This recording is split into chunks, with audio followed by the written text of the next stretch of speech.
নমস্কাৰ মৰমৰ শিক্ষাৰ্থীসকল, মই প্ৰণৱে ইউটিউব চেনেল ফৰ এডুকেশ্যনৰ অন্য এটা ভিডিঅ'লৈ তোমালোক সকলোকে স্বাগতম জনাইছোঁ।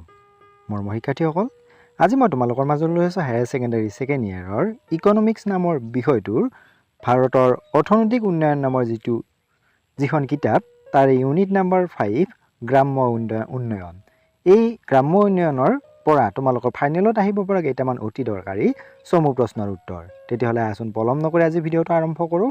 আৰু তাৰ আগতে তোমালোকলৈ এটা অনুৰোধ, এই চেনেলটো যদি ছাবস্ক্ৰাইব কৰা নাই তেতিয়াহ'লে ছাবস্ক্ৰাইব কৰি দিবা আৰু কাষতে থকা বেল আইকনটো প্ৰেছ কৰি দিবা মই দিয়া এনেকুৱা ধৰণৰ শিক্ষামূলক ভিডিঅ'সমূহ নিয়মিতভাৱে পাই থাকিবলৈ। তাৰ উপৰিও আগৰ ইউনিটকেইটা যদি উত্তৰসমূহ চোৱা নাই মই ডেছক্ৰিপশ্যনত লিংক দিছোঁ, তাত গৈও চাব পাৰিবা।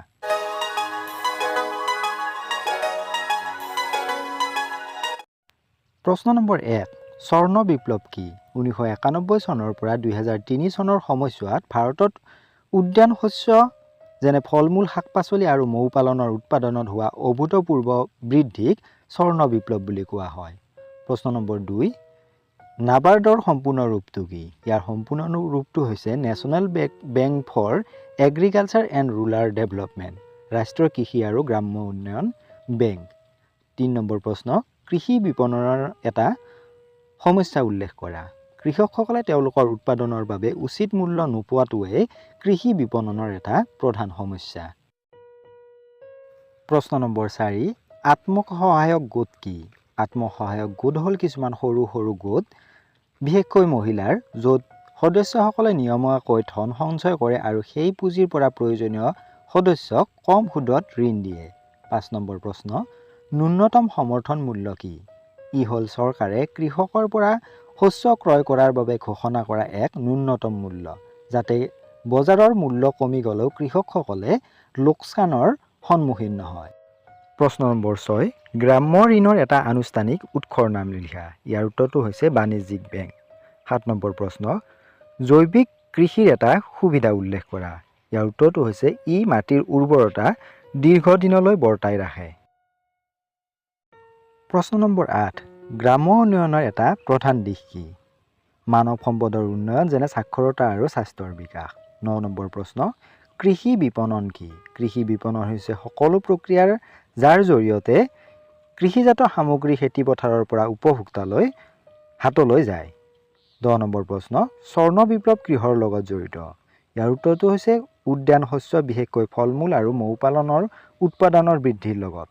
11 নম্বৰ প্ৰশ্ন, এটা অনানুষ্ঠানিক ঋণৰ উৎসৰ নাম লিখা বা উদাহৰণ দিয়া। ইয়াৰ উত্তৰটো হৈছে মহাজন।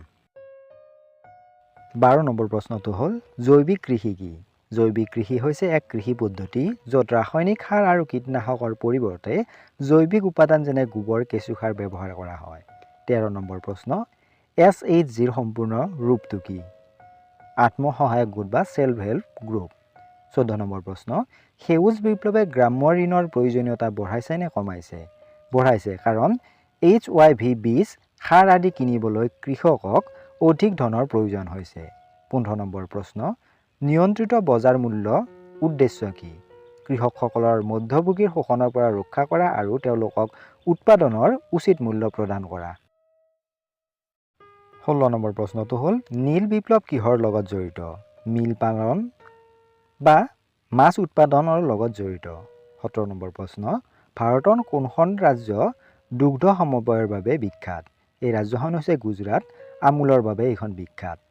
18 নম্বৰ প্ৰশ্ন, কৃষি বিপণনৰ বিকল্প ব্যৱস্থাৰ এটা উদাহৰণ দিয়া। কৃষকৰ বজাৰ, য'ত কৃষকে পোনপটীয়াকৈ গ্ৰাহকক সামগ্ৰী বিক্ৰী কৰে।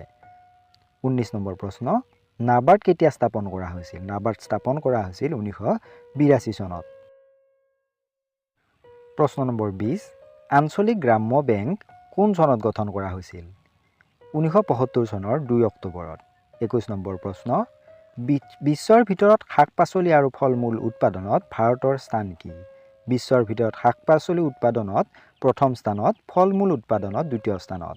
22 নম্বৰ প্ৰশ্ন, ভাৰত নিৰ্মাণ যোজনা কোন চনত প্ৰৱৰ্তন কৰা হৈছিল?